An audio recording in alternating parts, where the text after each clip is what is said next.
बहुत सुंदर सब कुछ दिया है। भगवान से प्रार्थना करो अपने प्रभु हम तो इतने के भी लायक नहीं थे जितना आपने दिया है।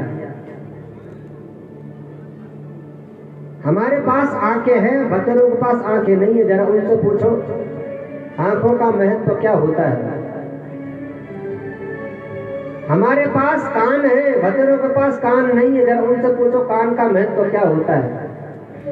जिनके पास हाथ नहीं है उनसे पूछो हाथ का महत्व क्या होता है। जिनके पास पैर नहीं है उनसे पूछो पैर का महत्व क्या होता है। हमारे पास सारे अंग सब एकदम बढ़िया है, सब चीज है, फिर भी हम रो रहे हैं।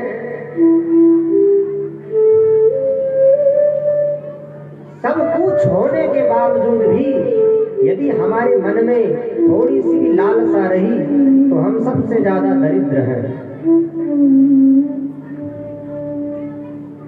इसीलिए संतुष्टया येन केनवा, जितना भगवान ने दिया है उसी में संतुष्ट हो जाइए। ज्यादा हाथ फैलाओगे तो दरिद्रता का लक्षण होगा। इसीलिए ज्यादा हाथ नहीं फैलाने चाहिए। सर्वेन्द्रियोपशांत्यश्च, और इन इंद्रियों को जीतने का अभ्यास करो। धीरे धीरे इन इंद्रियों को भी जीतते चले जाओ। मैंने कल कहा ना, इन इंद्रियों को अगर खुला छोड़ दोगे तो ये न जाने ही हमें कहाँ गिरा सकती है। घोड़े की लगाम यदि हमारे पास है तो वो घोड़ा जब चाहे हम तब उस घोड़े को रोक सकते हैं, और यदि घोड़े को छोड़ दिया जाए, लगाम छोड़ दी जाए तो घोड़ा स्वतंत्र हो जाएगा और न जाने हमें कहाँ गिरा सकता है। इसीलिए ये इंद्रियां, आंखें वही देखे जो हम देखना चाहें, कान वही सुने जो हम सुनना चाहें, जीवा वही चखे जो हम चखना चाहें।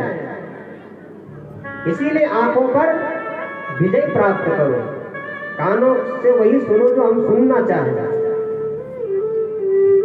ये इंद्रियां बड़े बलवती होते हैं, अपनी ओर आकर्षित करते हैं, खींचते हैं। विषयों में वो ताकत होती है कि विषय अपनी ओर खींचते हैं, और मन वो गंदा हो जाता है, मलिन हो जाता है, मिट्टी के समान हो जाता है। फिर मन बार बार उसी का ही चिंतन करता है। जब तक उसे पानी दोगे तब तक शांति नहीं मिलेगी। एक रसगुल्ला खा लोगे तो आनंद आएगा, दूसरा खाओगे तो और भी ज्यादा आनंद आएगा, और 4-5 खा लोगे फिर देखने का मन नहीं करेगा, हे भगवान अब हटा दो इन्हें। ऐसी ये विषय हैं, पाते समय बड़ा आनंद आता है। इन विषयों को पाते समय बहुत आनंद आता है, खुजली के समान खुजलाते रहो, बड़ा आनंद। बाद में कान पकड़ने पड़ते, भगवान आज ज्यादा खुजला दिया। तो ये विषय खुजली के समान आनंद देते हैं। इसीलिए इंद्रियों को जीतने का अभ्यास।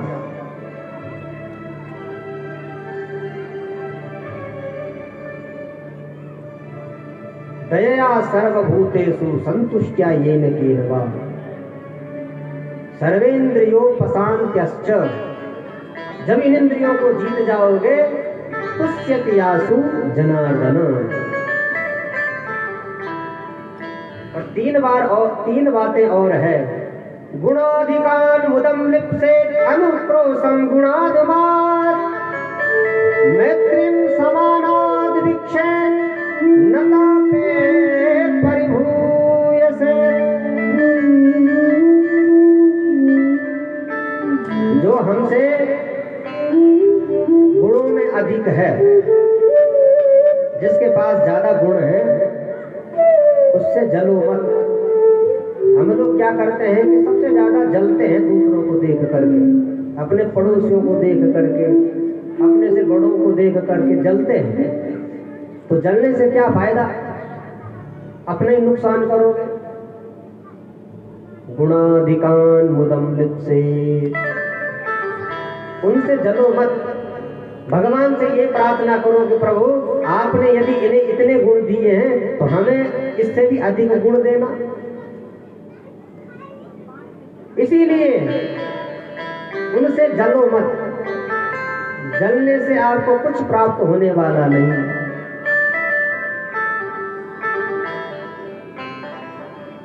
अनुक्रोशम गुणाधमा, और आयु में जो हमसे छोटा है तो उससे कृपा करो, और जो आयु में बराबर है मैत्रीम समानाद विक्षेम, उसके साथ मित्रता करो। नतापे परिभूय से, यदि ये बातें जीवन में उतारोगे तो कभी जीवन में 3 प्रकार के ताप कभी तपाने वाले नहीं है। बोल भक्त वत्सल भगवान की। बड़ा सुंदर यहाँ पर प्रचेता गणों ने नारद जी से सुंदर सा ज्ञान लिया। आगे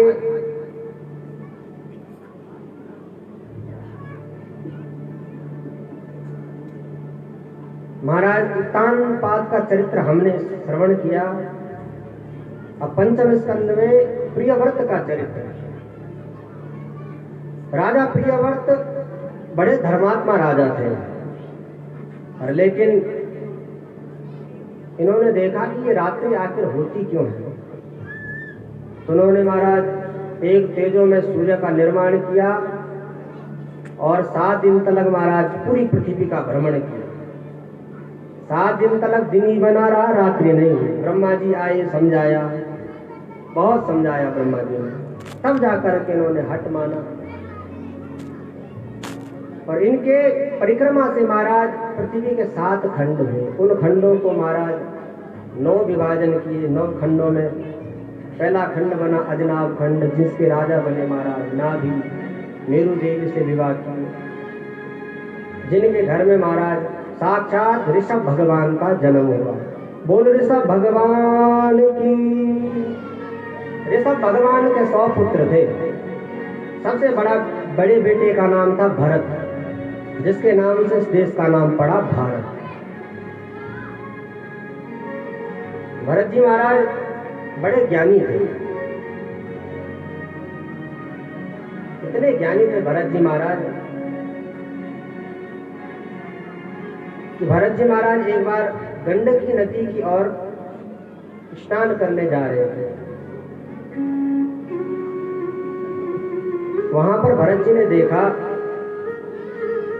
कि एक गर्भणी मृग पानी पी रही थी, और सिंह ने जो दहाड़ लगाई तो बेचारी डर के मारे पानी में छलांग लगाई। गर्भ का बालक बाहर आया तो महाराज बालक और मृग का जो शावक था, दोनों बहने लगे। तो भरत जी महाराज ने मृग शावक को उठाया और आश्रम पर ले आए, और उसका ही लालन पालन करने लगे। भरत जी महाराज एकांत में रहते थे, आश्रम में भजन करते थे। और जो मृग शावक को लाए तो महाराज उस पर इतनी ममता हो गई कि धीरे धीरे वो बच्चा बड़ा हुआ तो उसके लिए हरी हरी घास लेकर के आते थे। पर लेकिन इतनी ममता हुई, एक दिन वो मृग शावक मृगों के झुंड में चला गया, तो महाराज भरत जी ने उसकी याद में अपना शरीर ही त्याग दिया, और अगले जन्म में फिर महाराज वो मृग बने। और शास्त्र की मान्यता है अंत्ययामति सागति, मरते समय जिसका चिंतन करोगे वही आपको बनना पड़ेगा। भरत जी महाराज मृग बने, पर विद्वान थे, याद बनी रही।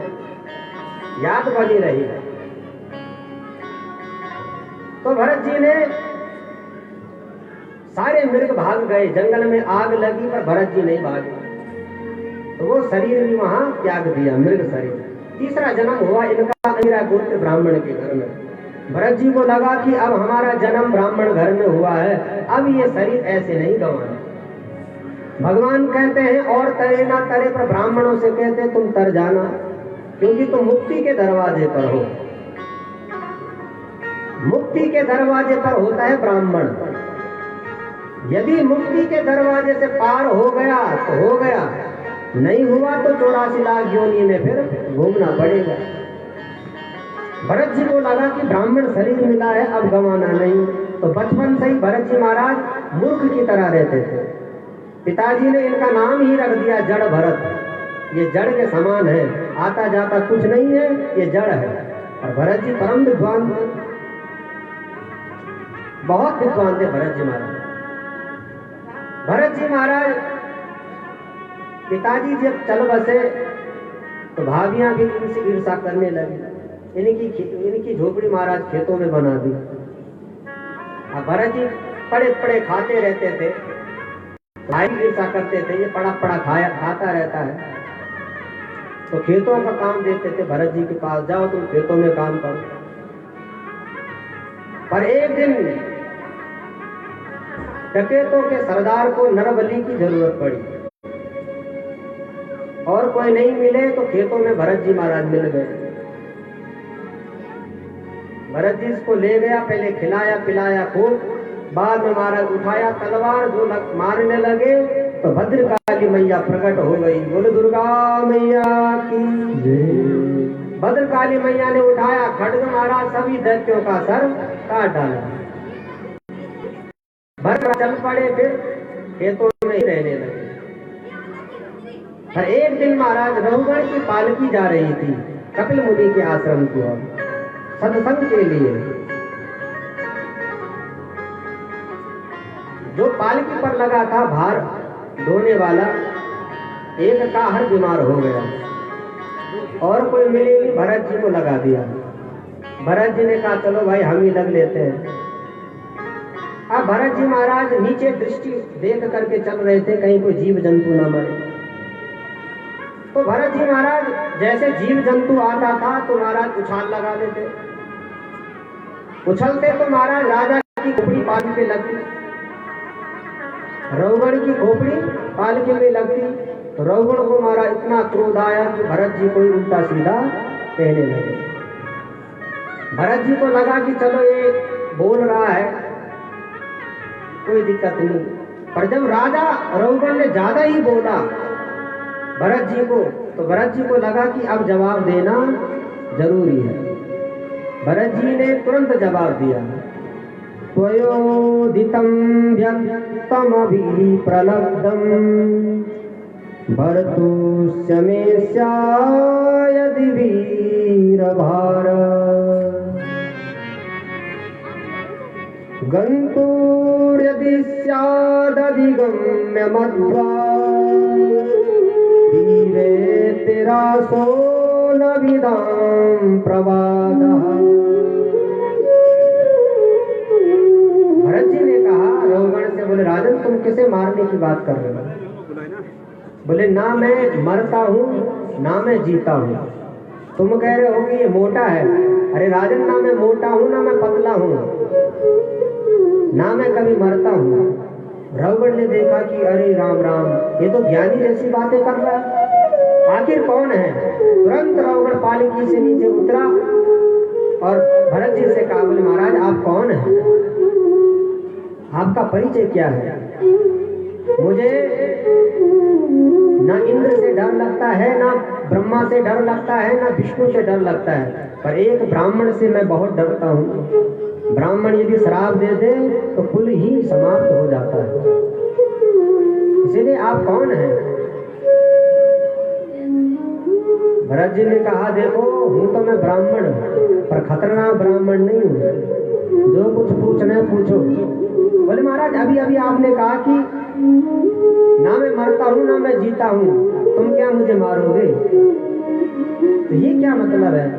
बोले राजन, भरत जी कहते बोले राजन ये शरीर मरता है, ये आत्मा कभी नहीं मरती है।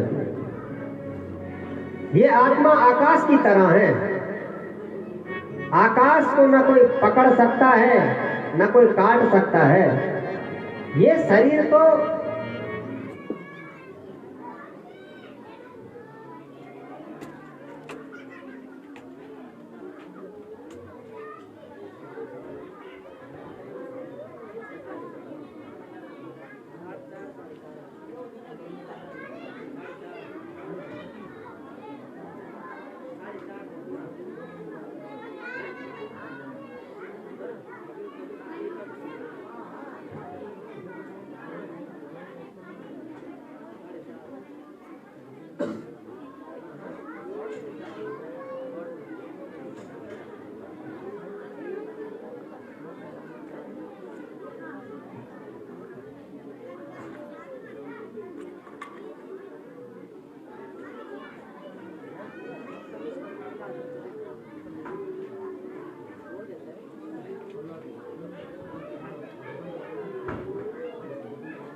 प्यार से बोलो राधे राधे। बड़ा सुंदर चरित्र यहाँ पर भरत जी महाराज का। भरत जी महाराज ने रघुगण को बड़ा सुंदर ज्ञान दिया। बोले राजा बिना महत पाद रजोभिषेक, जब तक महात्माओं के बड़े बड़े विद्वानों के चरणों में प्रणाम नहीं करोगे तब तक जो है सत्संग के बारे में ठीक प्रकार से नहीं जान पाओगे।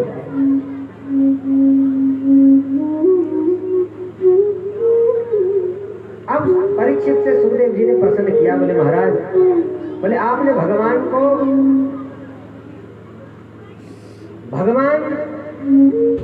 हमेशा हमेशा देवताओं का पक्ष लेते हैं, राक्षसों को भगवान मारते हैं, ऐसा क्यों? सुखदेव जी कहते, बोले राजन, भगवान ने प्रहलाद की रक्षा कैसे करी थी? परीक्षित ने कहा, बोले महाराज प्रहलाद जी की कथा सुना दी। तब सुखदेव जी कहते हैं,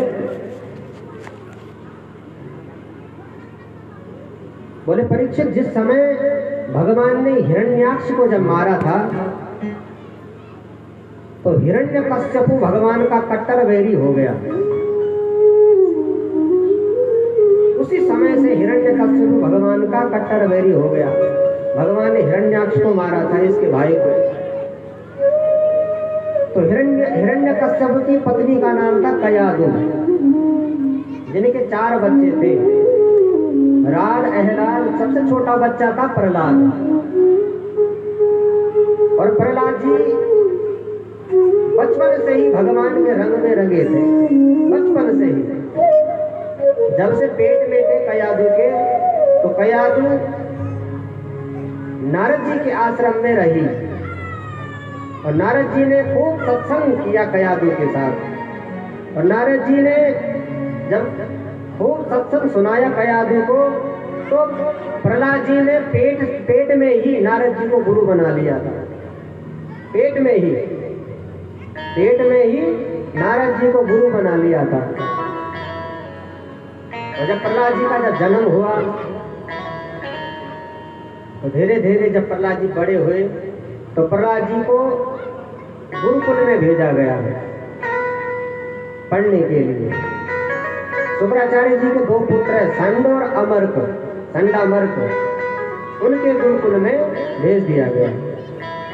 अब प्रहलाद जी को वहां पर महाराज दैत्य नीतियां सिखाते हैं। प्रहलाद जी को वो अच्छी लगती नहीं है, हमेशा भगवान के रंग में ही रंगे रहते हैं। एक बार हिरण्यकश्यप विद्यालय में आया और प्रहलाद जी को पूछा, बोले बेटा तूने क्या सीखा, जरा बता। प्रहलाद जी ने कहा, बोले पिताजी हमने बहुत बढ़िया बात सीखी है। बोले सुनाऊं? बोले हाँ बेटा सुना। प्रहलाद जी कहते हैं, बोले पिताजी, तत्साधु मन्ये सुरवर्य देहिना सदा समुद्र निधिया वसगृहा हित्वात्मपातं गृहमन्दकूपं वनं गतो यदरिमाश्रयेत।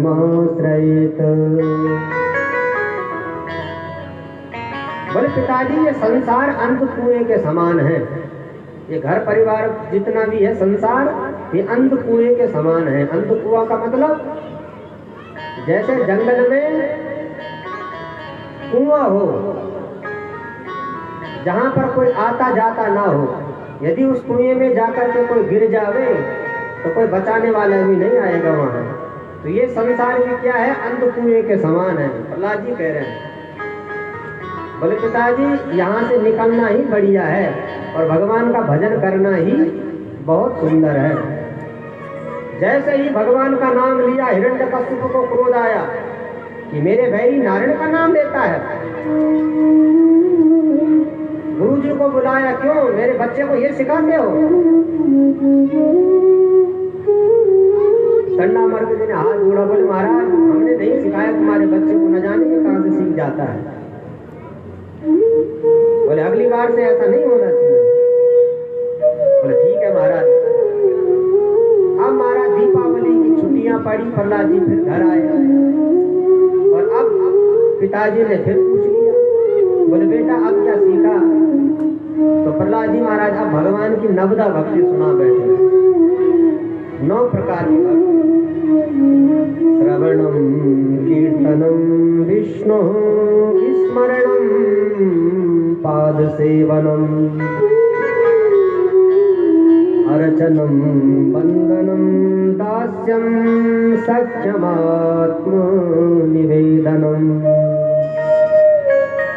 बोले पिताजी भगवान की कथा का श्रवण करो, श्रवणम वंदनम, भगवान के चरणों की सेवा करो, भगवान का अर्चन करो, भगवान के साथ सच्चा भाव रखो, भगवान का खूब कीर्तन करो। जो नवदा भक्ति के बारे में बताया, हमारा हिरण्यकश्यप को बड़ा क्रोध आया और कहा जाओ इस बालक को मृत्यु के मुख में डाल दो। अब तो महाराज हिरण्यकश्यप ने जो आज्ञा दी, तो बड़े बड़े दैत्य आए, प्रहलाद जी को महाराज पहाड़ों से गिराना प्रारंभ कर दिया, पानी में डुबाना प्रारंभ कर दिया। और प्रहलाद जी का कुछ नहीं बिगाड़ पाए। अब मन ही मन घबराए, क्या किया जाए, ये बालक मरता ही नहीं है। चंडामर्ग जी आए, बोले महाराज आप चिंता मत करो, मैं इसे अपने गुरुकुल में ले जाता हूँ। चंडामर्ग जी ने फिर प्रहलाद जी को गुरुकुल में लाया और वहां पर महाराज प्रहलाद जी ने सभी जितने भी बच्चे थे सबको नारायण की भक्ति लगाना प्रारंभ कर दिया। बहुत कीर्तन गाने लगे प्रहलाद जी महाराज गुरुकुल में। जैसे ही चंडामर्ग जी को प्यार से बोलो राधे राधे।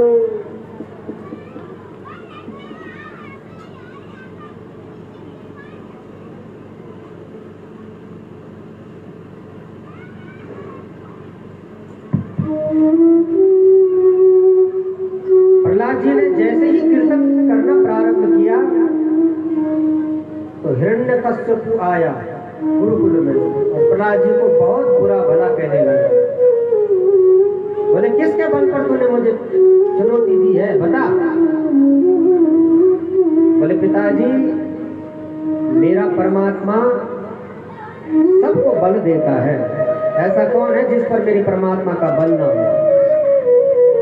बोले कहाँ है तेरा परमात्मा? बोले पिताजी हमारी दृष्टि से देखो परमात्मा हर जगह है। बोले क्या इस खम्भे में भी है? बोले हाँ पिताजी इस खम्भे में भी है। उठाया जोर से मारा, खम्भे में मारा, उस खम्भे से ही नरसिंह भगवान प्रकट हो गए। बोल नरसिंह भगवान की जय।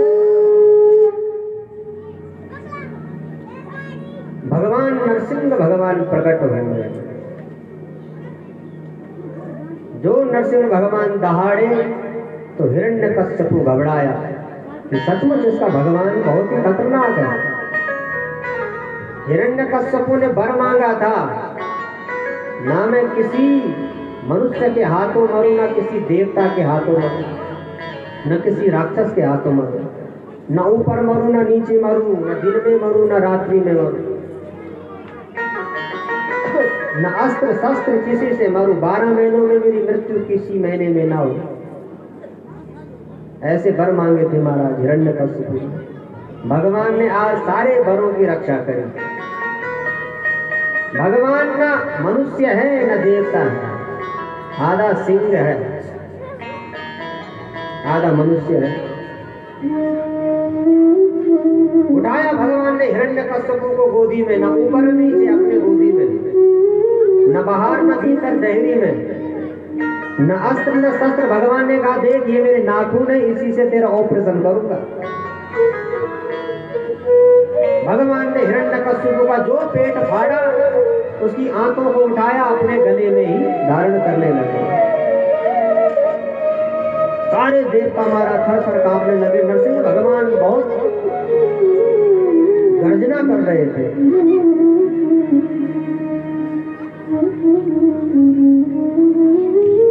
प्रहलाद जी को बड़ी पिता को देख करके प्रहलाद जी ने देखा तो दया आई।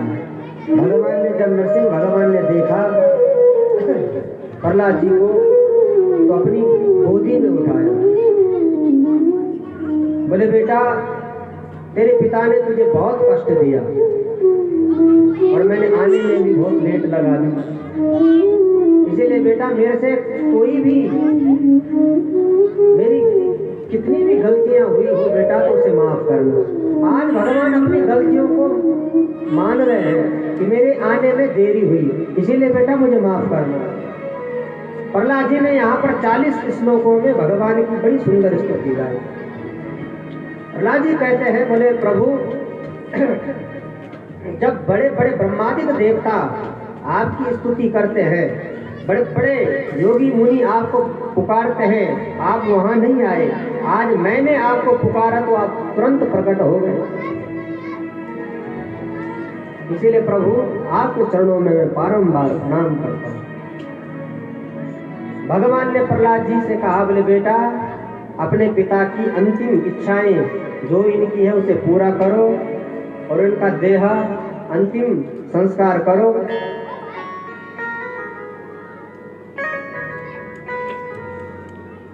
और बेटा मैं तुझे आशीर्वाद देता हूं कि तू एक कल्प तलक राज्य करेगा। एक कल्प का राज्य दे दिया प्रहलाद जी को भगवान ने। बोल भक्त वत्सल भगवान की जय।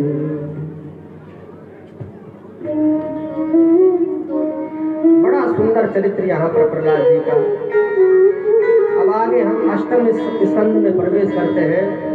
अष्टम स्कंद में महाराज मनमंत्रों की कथा, 14 मनमंत्रों की कथा। किस मनमंत्र में भगवान ने कौन कौन सी लीलाएं करी, कौन कौन से अवतार धारण करे। एक मनमंत्र में भगवान ने ग्रह और गज की रक्षा के लिए, गज की रक्षा के लिए भगवान ने अवतार धारण किया। डालू। बोले कैसे महाराज? बोले एक जंगल में एक हाथी रहता था और हाथी इतना ताकतवर था कि एक बार सरोवर में आया और सरोवर में पानी पीने लगा तो वहां पर भी महाराज एक मगरमच्छ था और मगरमच्छ भी इतना ताकतवर था कि हाथी का पैर पकड़ा और सरोवर की ओर खींचा। हाथी को लगा ये छोटा मगरमच्छ ही मेरा क्या बिगाड़ेगा। हाथी ने जो जोर का झटका मारा महाराज बाहर की ओर, तो मगरमच्छ भी इतना ताकतवर था कि फिर से हाथी को सरोवर में खींच लिया। अब हाथी के साथ जितनी भी हथनियां थी सबकी और हाथी ने कहा कि भाई हमें बचाओ, हमारी रक्षा करो। पर सभी हथनियों ने खूब रक्षा करी, सूंड से सूंड मिलाया, पर लेकिन हाथी को खींच नहीं पाए। मगरमच्छ महाराज इतना ताकतवर था। हथनियां साफ देखती रही, अंत में सारी हथनियां चले गई, हाथी को अकेला छोड़ करके। हाथी को वैराग्य आया है, राम राम, जिन परिवार वालों के लिए मैंने इतना सब कुछ किया आज वही मुझे छोड़ करके चले गए। हाथी ने महाराज अंत में भगवान की स्तुति करी। ओम नमो भगवते तस्मै यदचिद एवात्मकं पुरुषाय दिविजाय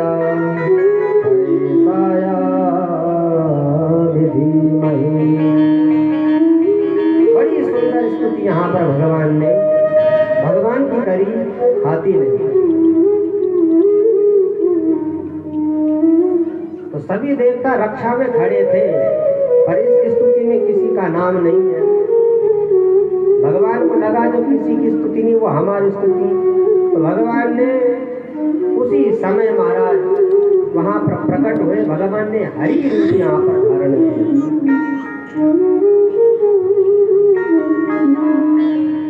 भगवान ने तुरंत अपने सुदर्शन चक्र से महाराज ग्रह का सर का विभेदन किया और हाथी का भी उद्धार किया और ग्रह का भी उद्धार किया। बोल भक्त वत्सल भगवान की जय। आगे मनवंतर में भगवान ने समुद्र मंथन करवाया।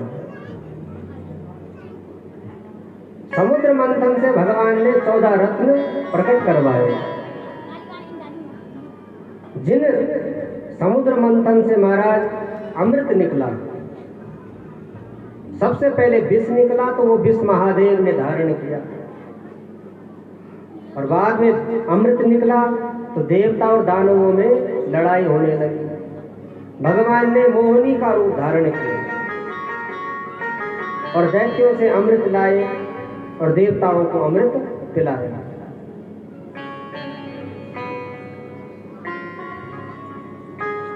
पर इनमें महाराज सुरभानु नाम का जो दैत्य था उसने भी अमृत का पान कर लिया। सूर्य और चंद्रमा के बीच में बैठ करके उसने भी अमृत को पी लिया। सूर्य और चंद्रमा ने इशारा किया, बोले सरकार ये नकली है। भगवान ने तुरंत अपने सुदर्शन चक्र से उसका सर का विभेदन किया, तो उसके 2 विभाग हो गए, राहु और केतु।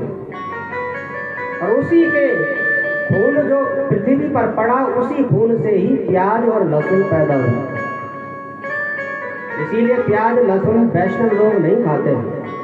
व्रतों में इसलिए नहीं खाते क्योंकि वो सुरभानु नाम के दैत्य की खून से उत्पन्न हुई है। और प्याज लहसुन को औषधि माना जाता है क्योंकि उसमें अमृत लगा हुआ है।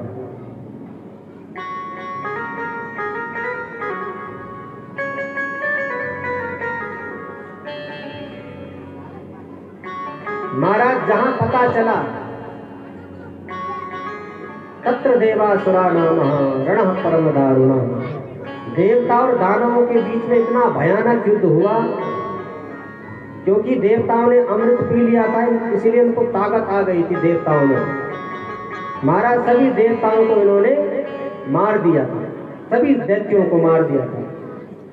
इनमें राजा बलि भी मारा चुका था, पर शुक्राचार्य जी ने महाराज संजीवनी विद्या के द्वारा राजा बलि को जीवित कर दिया था।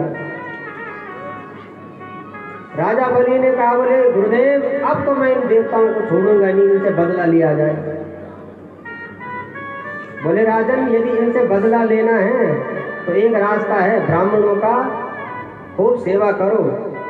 जहां तुम ब्राह्मणों की सेवा करोगे और ब्राह्मणों का आशीर्वाद ले जाओगे तो तुम्हें क्या इंद्र हो चाहे ब्रह्मादि बड़े बड़े देवता, तुम्हारा कुछ नहीं बिगाड़ पाओगे। तो राजा बलि ने खूब ब्राह्मणों की सेवा करी और ब्राह्मणों ने राजा बलि को एक तेजो में रथ दिया और कहा, बोले राजन इस रथ के ऊपर जब बैठोगे और जब जाओगे युद्ध के लिए तो ब्रह्मा जी भी सामने खड़े होंगे, तो वो भी तुम्हारा कुछ नहीं बिगाड़ पाएंगे, इसीलिए जाओ इस रथ को लेकर। अब तो राजा बलि महाराज रथ के ऊपर बैठा और स्वर्ग पर आक्रमण किया। स्वर्ग के राजा इंद्र जैसे ही रथ को देखा तो महाराज बृहस्पति ने कहा इंद्र को, बोले इंद्र अभी यहाँ से निकल जाओ, क्योंकि राजा बलि के साथ ब्राह्मणों का आशीर्वाद है, तुम राजा बलि का कुछ नहीं बिगाड़ पाओगे। महाराज पुनः स्वर्ग पर जो है दैत्यों का अधिपत्य हो गया। और शुक्राचार्य जी ने राजा बलि से कहा, बोले बलि यदि 100 यज्ञ करोगे तभी ये कुर्सी मिलेगी, स्वर्ग की कुर्सी। स्वर्ग की कुर्सी किसे मिलती है? जो 100 यज्ञ करता है, सतत कर्तु होता है।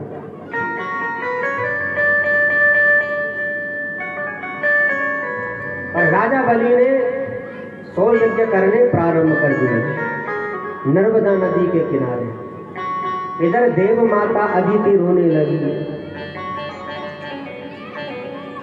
देव माता अदिति रोने लगी। कश्यप जी ने कहा, बोले देवी क्यों रो रही हो? बोले एक व्रत बताता हूं, उसे करो। यदि उस व्रत को करोगी तो श्री हरि नारायण जैसे बेटे का जन्म होगा। बोले कौन सा व्रत? फाल्गुनस्यामले पक्षे द्वादशायां पयोव्रत। बोले ये व्रत फाल्गुन के महीने में होता है। इस व्रत का नाम है पयोव्रत। द्वादशी तलक ये व्रत केवल दूध पी करके ही रहना पड़ता है। जो भी स्त्री इस व्रत को करती है उसके गर्भ से साक्षात भगवान का जन्म होता है।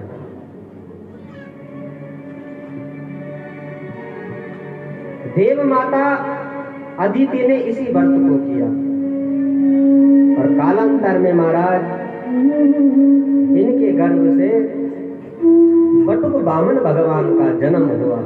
बोल वामन भगवान की। बटुक वामन केवल 52 उंगल के, केवल और केवल 52 उंगल के। तम बटुम वामनं दृष्ट्वा बोधमान महर्षया।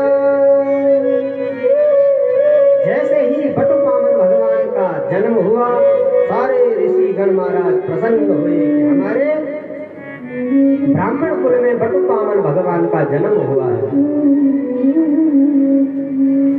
अब जब ब्राह्मणों के बच्चों का जन्म होता है तो महाराज उनका यज्ञोपवीत संस्कार होता है।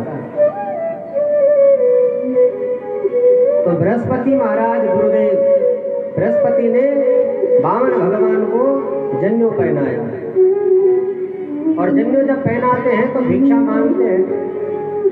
जैसे शादी के समय भिक्षा मांगी जाती है, ऐसे ही वामन भगवान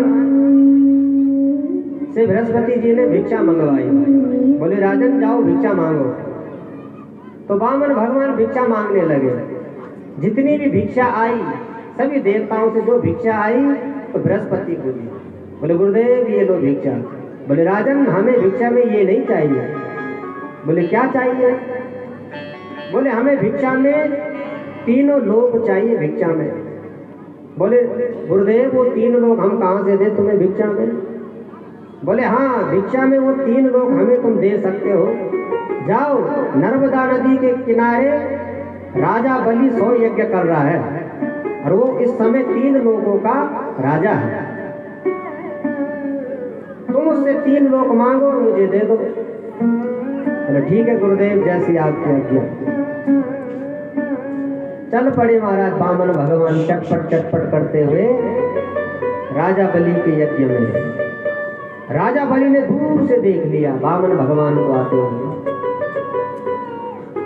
जैसे ही वामन भगवान को आते हुए राजा बलि ने देखा तो देख करके महाराज राजा बलि मुक्त हो गए। वामन भगवान के शरीर से वो तेज निकल रहा था। स्वागत करने लगा राजा बलि।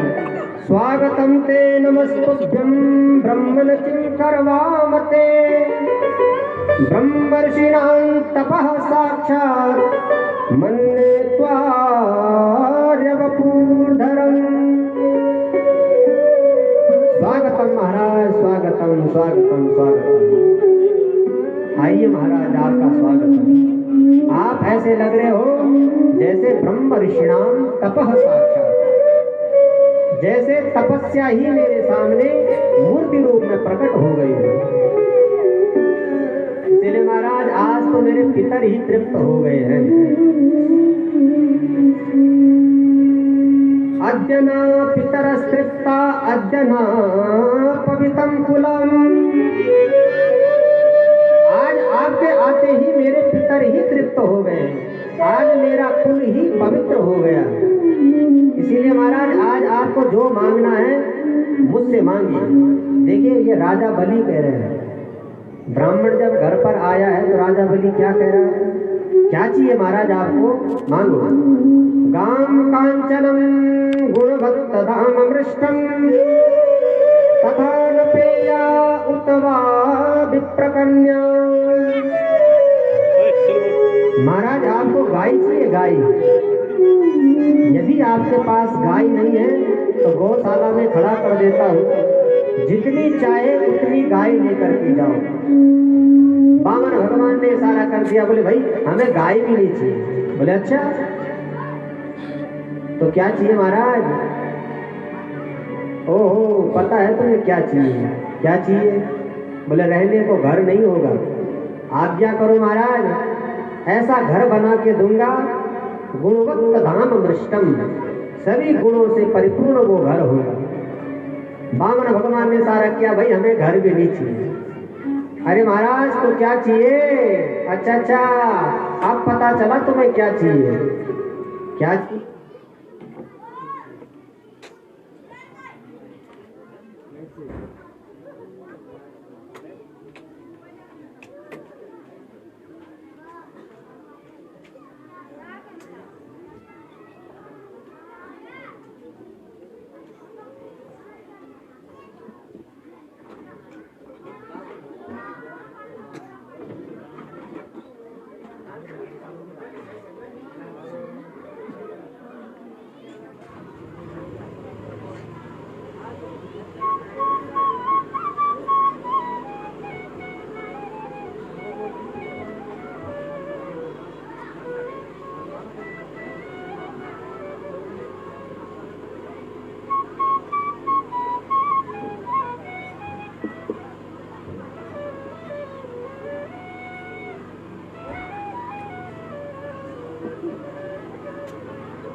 प्यार से बोलो राधे राधे। राजा बलि कहता है, बोले महाराज आपको घर चाहिए तो वो घर बना करके देता हूँ, गुणवत्त धाम वृष्टम, सभी गुणों से वह घर परिपूर्ण होगा। बामन भगवान ने सारा किया, भाई हमें घर भी नहीं चाहिए। तो महाराज क्या चाहिए? ओहो अब पता चला आपको क्या चाहिए। मुद्रा चाहिए, मुद्रा, ऐसा चाहिए? बोले महाराज खजाने में खड़ा कर देता हूँ, जितने चाहे उतने मुद्राएं ले जाओ। बामन भगवान ने सारा कर दिया, हमें ये मुद्रा भी नहीं चाहिए, पैसा भी नहीं चाहिए। अरे महाराज तो आपको चाहिए क्या? अरे अब मालूम चला बोले हो किसी ने विवाह नहीं किया होगा, आज्ञा करो कन्या ढूंढ के लाता हूँ, वो भी ब्राह्मण की कन्या होगी। कुतुबहा विप्र कन्या। बामन भगवान ने सारा कर दिया, भाई हमें विवाह भी नहीं करना है। तो महाराज आपको चाहिए क्या? देखिए यहाँ पर बामन भगवान राजा बलि की तारीफ करते हैं। वचस्तवे तज्जनदेव सुनर्चितम कुलोचितम धर्मम्। बोले राजन वचस्तवे तज्जनदेव सुनर्चितम, आपके वचन तुम्हारे कुल के अनुरूप है। तुम्हारे कुल में महाराज हिरण्याक्ष हुए, हिरण्यकश्यप हुए, हिरण्यकश्यप का बेटा प्रहलाद, प्रहलाद का बेटा विरोचन, और विरोचन का बेटा बलि तुम। तुम्हारा भी कहना क्या? जब से आया हूं तब से मांग ही रहे हो, तब से बोल ही रहे हो कि ये ले जाओ वो ले जाओ। धन है महाराज आप। इसीलिए राजन यदि तुम देना ही चाहते हो तो पदानी तृण धर्तेन्द्र सन्नतानि पदा मम। अगर तुम मुझे कुछ देना ही चाहते हो तो मुझे 3 पग भूमि का दान कर दो। राजा बलि जोर से हंसने लगे। बोले महाराज मांगा भी तुमने क्या मांगा? अहो ब्राह्मण दायाद वाचस्ते वृद्ध सम्मता तम बालो बाली समति स्वार्थम प्रत्यबुदो यथा। अरे ब्राह्मण के बच्चे मांगना कुछ नहीं आता। जब से कह रहा हूं कि ये ले जाओ वो ले जाओ, और अब मांग रहे हो 3 पग भूमि। 3 पग भूमि से होगा क्या? वामन भगवान कहते बोले राजन हम संतोषी ब्राह्मण हैं, यदृक्षयो प्रपन्नेना संतुष्टो वर्तते सुखम।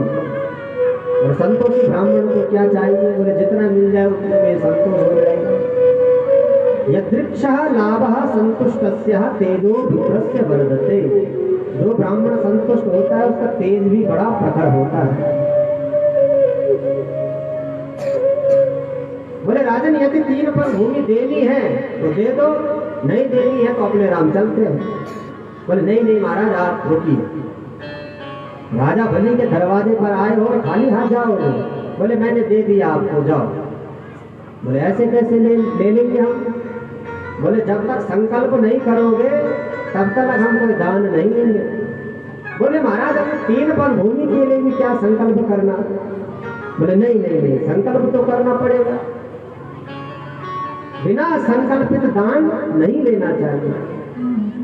बोले ठीक है महाराज तो करो संकल्प। महाराज इधर शुक्राचार्य जी देख रहे थे कि ये पौना आखिर आया तो आया कहां से? आज से पहले ये कभी देखा नहीं, मैंने बतेरे ब्राह्मण देखे हैं और ये ब्राह्मण कुछ निराला ही है। जजमान कह रहा है कि फूल ले जाओ, ये भी ले जाओ, वो भी ले जाओ, पर पंडित जी कह रहे हैं कि हमें कुछ नहीं चाहिए। आखिर ये बोना आया कहां से है? महाराज शुक्राचार्य जी ने जो देखा ध्यान लगाया तो ध्यान लगाते शुक्राचार्य जी सब समझ गए। जैसे ही राजा बलि संकल्प ले रहे थे हाथ में जल, उसी समय शुक्राचार्य जी ने तुरंत हाथ पकड़ दिया, सावधान बलि। बोले गुरुदेव क्या हुआ? बोले ध्यान से पहचानो कौन है ये? बोले राजा बलि ये बामन है और कौन होगा? बोले राजा ये बामन है, कृपन है। मैं सब जान गया कौन है। कौन है गुरुदेव? ए समय रोचने साक्षात भगवान विष्णुरभ्यः कश्यपादितो जातो देवानां कार्य साधका।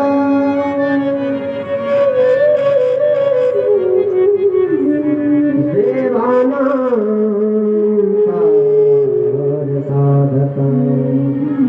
बोले देवताओं का कार्य सिद्ध करने के लिए ये वही छलिया विष्णु है जो आज भवना बन करके आया, इसीलिए इसकी बातों पर भरोसा मत करना। बोले तुम 3 पग भूमि की बात कर रहे हो, 3 पग में 3 लोग नाप लेगा, इसीलिए मना कर दो कि मैं नहीं दूंगा। बोले गुरुदेव आपने हमेशा मुझे सत्य बोलना सिखाया और आज आप कह रहे हो झूठ बोलो। बोले हम झूठ कैसे बोले? बोले नहीं राजन कुछ स्थान से यहाँ पर झूठ भी बोलना चाहिए। बोले अच्छा महाराज कौन कौन से स्थान है जहाँ झूठ बोलना? बोले हाँ, स्त्री सुंदर विवाहे च प्रत्यर्थे प्राण संकटे गौ ब्राह्मणार्थ हिंसाया नानृतं सा जुगुप्सितम्। बोले सबसे पहली बात स्त्रियों से झूठ बोलना चाहिए। ये मैं नहीं कह रहा हूँ, ये भागवत में कह रहे हैं, शुक्राचार्य जी कह रहे हैं। बोले स्त्रियों से झूठ बोलना चाहिए। बोले क्यों? बोले माताओं का स्वभाव होता है कहीं जाना हो, बाजार जाना हो, शादी में जाना हो, कथा वार्ता में जाना हो तो एक दूसरे में ज्यादा देखती है किसने क्या पहना है।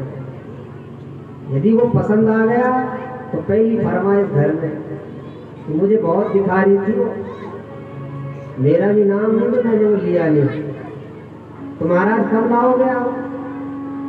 और कहीं मना कर दिया तो खाना मिलना बड़ा मुश्किल।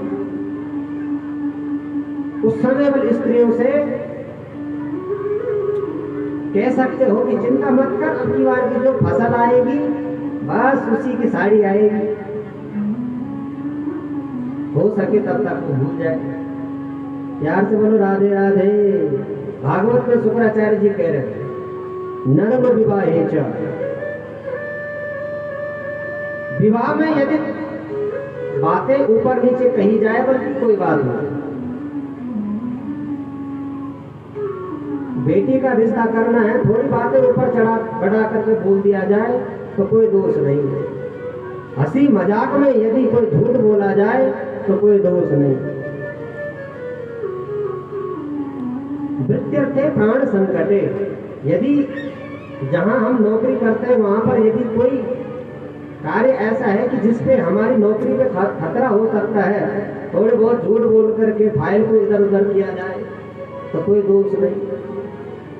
प्राण संकटे, प्राण यदि संकट में पड़े हैं वहां पर हमारा वास्तविक परिचय हमारा मृत्युदायक हो सकता है, तो अपना झूठा परिचय बता दो, कम से कम प्राण तो बचेंगे।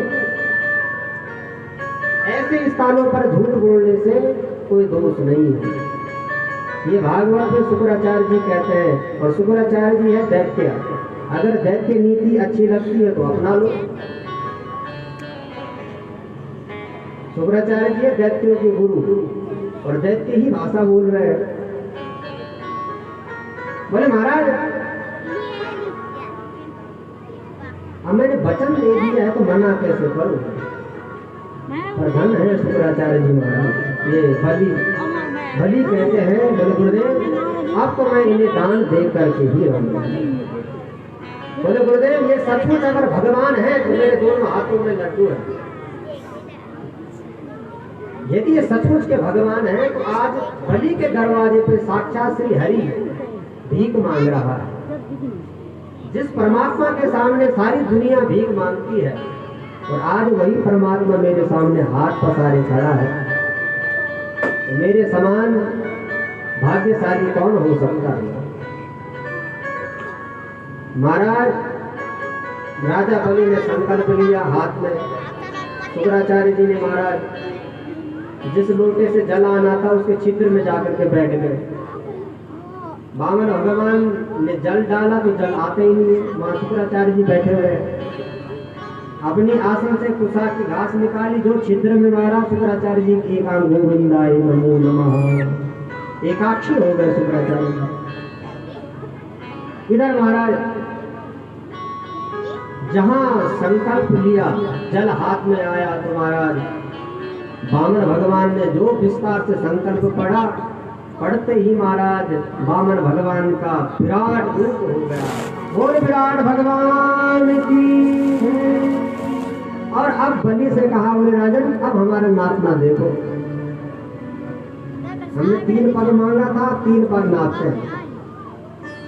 जो भगवान ने नापना शुरू किया तो एक लोग में तो नीचे के लोग नाप डाले, अतल वितल सुतल तलातल रसातल महातल और पाताल तलक नाप डाले नीचे, और 7 लोग ऊपर के भी नाप डाले, भू भुआ स्वा महाजन तप। अब बचा तीसरा पग, एक पग में नीचे एक पग में ऊपर, अब तीसरा पग धरे कहाँ? अब भगवान राजा बलि को डांटने लगे, बोल बलि कहाँ धरे तीसरा पग? बलि ने कहा, बोले सरकार अभी तक तो आपने केवल मेरा धनी धन नापा है, और धनवान तो ये खड़ा है यहाँ पर।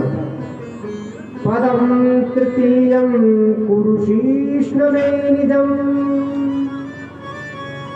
इसीलिए महाराज अब आप तीसरा पग उठाइए और मेरे सर के ऊपर रख दीजिए, मुझ धनवान को भी नाप दीजिए। उसी समय भगवान ने उठाया अपना तीसरा पग और राजा बलि के सर के ऊपर रखा।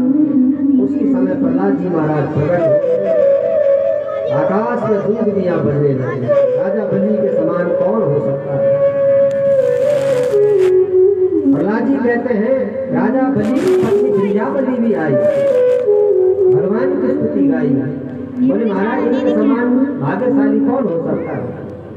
भगवान शंकर ने बहुत तपस्या करी पर चरण नहीं दिए, चरणों की गंगा जी दी। जिन चरणन की चरण पादुका से निकसी सुरसरी, शंकर जटा समान। भगवान शंकर ने बहुत तपस्या करी पर चरण नहीं दिए भगवान ने शंकर को।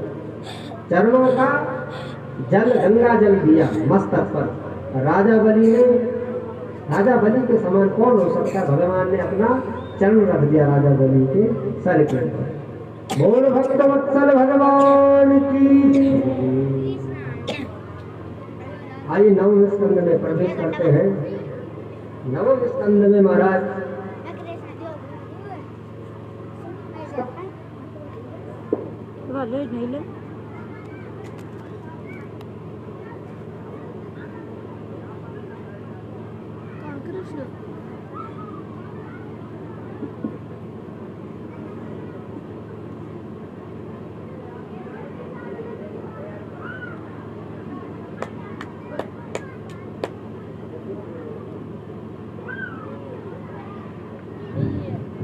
प्यार से बोलो राधे राधे।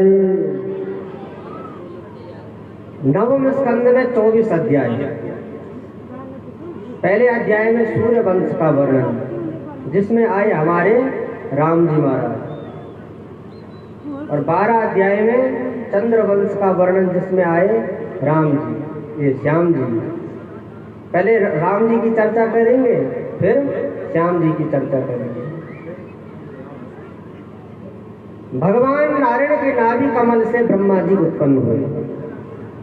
ब्रह्मा जी के पुत्र हुए मरीचि, और मरीचि के पुत्र हुए कश्यप, और कश्यप के हुए सूर्य, विवस्वान सूर्य।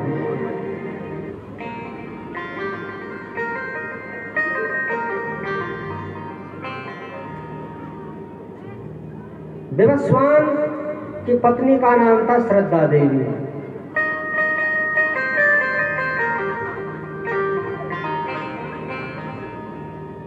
अब मनु महाराज की पत्नी का नाम श्रद्धा देवी था, तो ये चाहते थे कि हमारे घर में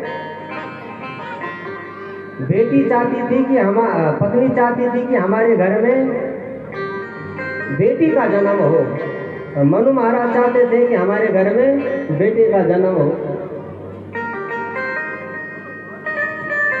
सूर्यवंश के आदि गुरु थे महाराज वशिष्ठ जी महाराज।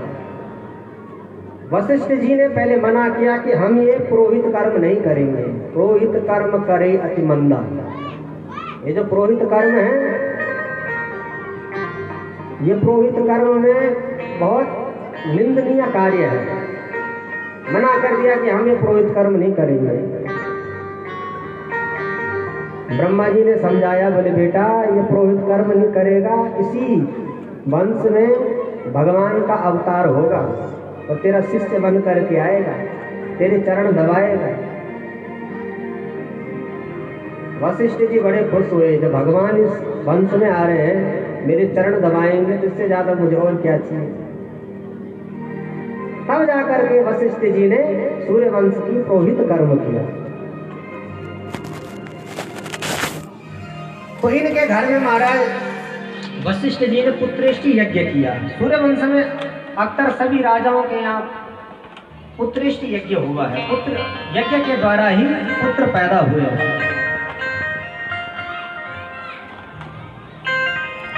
तो वशिष्ठ जी ने जब यज्ञ किया, तो इनके घर में बेटी का जन्म हुआ। मनु महाराज उदास हो गए कि मैंने तो लड़के के लिए प्रयत्न किया था, ये बेटी कैसी हो गई। बोले महाराज ये रानी ने कहा था ब्राह्मणों से कि हमारे घर में बेटी होनी चाहिए, तो ब्राह्मणों ने वही मंत्र पढ़ दिया, इसीलिए बेटी का जन्म हो गया। बोले नहीं नहीं, बेटी नहीं, हमारे घर में बेटा होना चाहिए। तो महाराज उसी लड़की को महाराज वशिष्ठ जी ने फिर लड़का बना दिया। ये था महाराज हमारे ऋषियों का चमत्कार। ऋषि शब्द का मतलब होता है रिसर्च। हमारे ऋषियों ने खूब रिसर्च किया है। जो आज वैज्ञानिक कर रहे हैं, हमारे ऋषियों ने बहुत पहले ही कर चुके हैं। मनु महाराज के बाद में 10 पुत्र हुए। इक्ष्वाकु हुए, नृग हुए, सयाति हुए, दृष्ट हुए, करस हुए, नरसंत हुए, प्रसद्र हुए, नवग हुए और कवि हुए। इनमें जो नवग थे, इनके पुत्र का नाम था नाभाग।